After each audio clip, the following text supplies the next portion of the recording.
من الأسئلة المحيرة بشكل كبير جدًا، هو ليه لمّا الواحد مننا بياخد أجازة بتفضل دماغه شغالة وهو مثلًا في البيت في الشغل؟ خُد بالك إن أنت اللي أخد أجازة هو جسمك، إنما دماغك لسه، دماغك ممكن يكون لسه فيها قرارات، مكالمات، إيميلات لازم يترد عليها، فاللي أخد أجازة بالفعل هو جسمك إنما مش أنت. أنت ممكن تكون واخد راحة، بس أنت ما خدتش راحة من المسؤولية اللي عليك. الفكرة كلها إن أنت ما تقدرش في يوم وليلة إن أنت تقول لدماغك اعملي شات داون ما تفكريش في الشغل، بالعكس ده تصرف تلقائي هتلاقي دماغك بتعمله، لأن أنت بقالك مثلا خلينا نقول أسبوع بتشتغل، أوقات في ناس بالشهور بتشتغل من غير ما تاخد أجازة، فأنت دماغك بيعمل الحاجة اللي هو اتعود عليها.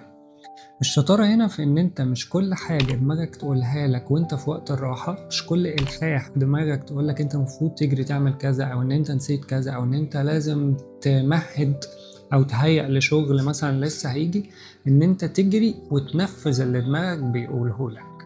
وبالتالي اللي أنت لازم تفهمه إن التفكير في الشغل مش معناه إن أنت لازم تشتغل، لأ، خد وقتك وخد راحتك مادام أنت دي فترة راحتك. في سبب تاني أوقات بيخلي الناس تعمل كده، وأنا أخاف إن أنت يكون عندك السبب ده، وهو إن أنت تكون بتهرب من مشاكلك أو من حياتك الشخصية أو من حاجات أنت لازم تواجهها بالشغل، بإن أنت دايما تتحجج إن أنت مشغول، بإن أنت بتفكر دايما في حاجات مهمة جدا، وكأن اللي موجود في حياتك من حاجات مستنياك دي مش أهم، كأنك بتقول لأ أنا لسه في حاجات أهم من كده. فاحذر إن دي تكون محاولة هروب من أشياء مهمة جدا أنت لازم تقوم بيها أو لازم تعملها، لأنها مش هتتصلح إلا لو أنت اتحركت فيها. الشغل ممكن لو أنت مش موجود غيرك يقوم بيه، إنما حياتك الشخصية لو أنت ما اتحركتش فيها وعملت اللي أنت المفروض تعمله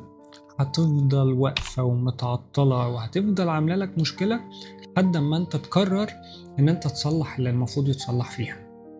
لو هديك تركاية صغيرة تتعامل بيها مع الشقين، لو انت في شغلك ودماغك عمالة تفكر في حياتك الشخصية، خلي معاك النوت بتاعتك وابدأ اكتب فيها ايه الحاجات اللي انت محتاج تفكر فيها بعد ما تخلص الشغل، او ايه المشاكل اللي انت لازم تلاقي لها حل. وانت في وقت راحتك